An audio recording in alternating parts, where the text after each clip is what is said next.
इस तरह की बातों का सिखाने का प्रयास कर रहे हैं। घर किसी भी विद्यार्थी का प्रथम विद्यालय होता है। इस विद्यालय में आने के पहले भी सभी बच्चे अपने घरों से एक बेसिक शिक्षा प्राप्त करते हैं और मेरा मानना है कि इसी प्रकार बच्चों के दादा दादी और नाना नानी ये प्रथम अभिभावक होते हैं। माँ बाप बच्चे के लिए बहुत जरूरी हैं, लेकिन शायद सबसे पहले बच्चे को हाथ में या गोद में लेने वाले उन बच्चों के दादा दादी या नाना नानी होते हैं और इसलिए मैं कहती हूँ कि बच्चे के प्रथम अभिभावक भी उनके घरों में उनके दादा दादी, नाना नानी या घर के बड़े बुजुर्ग होते हैं। तो इस प्रकार इस नई शिक्षा नीति में जैसे हम शिक्षकों को जिम्मेदारी दी गई है कि हम बच्चों को उनकी संस्कृति तक पहुंचाएं, उनकी भारतीयता की पहचान करवाने की जो जिम्मेदारी हम पर है वो आप पर भी बराबर आ जाती है, क्योंकि आप उनके प्रथम अभिभावक हैं।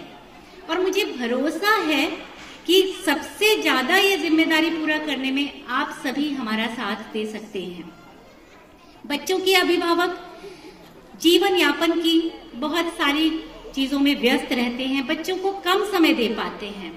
उस समय आपके द्वारा की गई देखरेख, आपके द्वारा दिया गया समय, आपके द्वारा दी गई शिक्षाएं उनको आगे बढ़ने में बहुत मदद कर सकती हैं और उनके माता पिता के बराबर या उससे ज्यादा आप उनके शिक्षकों के साथ मिलकर उनके आगे बढ़ने को सहयोग कर सकते हैं। ये अपील भी करना चाहूंगी कि जितना हो सके, जैसा कि आपकी मुख्य अध्यापिका महोदया ने भी कहा कि जितना हो सके बच्चों को आप आज की कठिन चीजों से, जो आज जाल में फंसाने वाले हमारे जो अवगुण हैं, उनसे बचाते हुए बच्चों को आपकी कहानियों के माध्यम से, आपकी बातों के माध्यम से, आपके अपने अमूल्य समय के माध्यम से उनके अंदर अच्छे संस्कार और अच्छे व्यवहार रोपे।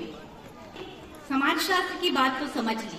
अब अगर हम अपनी प्रकृति की बात कहें तो हम जानते हैं कि कोई पौधा एक मजबूत वृक्ष कब बन सकता है? जड़ें मजबूत हों और गहराई पर हों। उन मजबूत जड़ों को गहराई देने के लिए बच्चे हमारे पौधे समान ही हैं।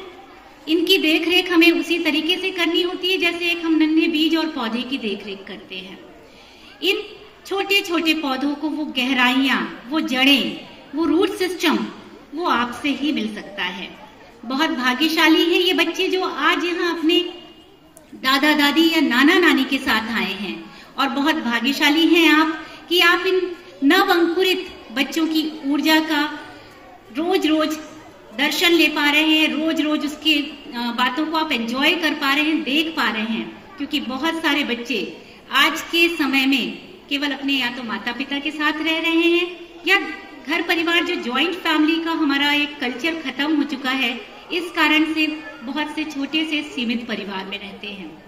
तो सभी भाग्यशाली दादा दादी, नाना नानी और बच्चों को आपस में हमारी भारतीय संस्कृति को आगे तक ले जाने के लिए एक साथ मिलकर इन शिक्षकों का भी साथ देना होगा।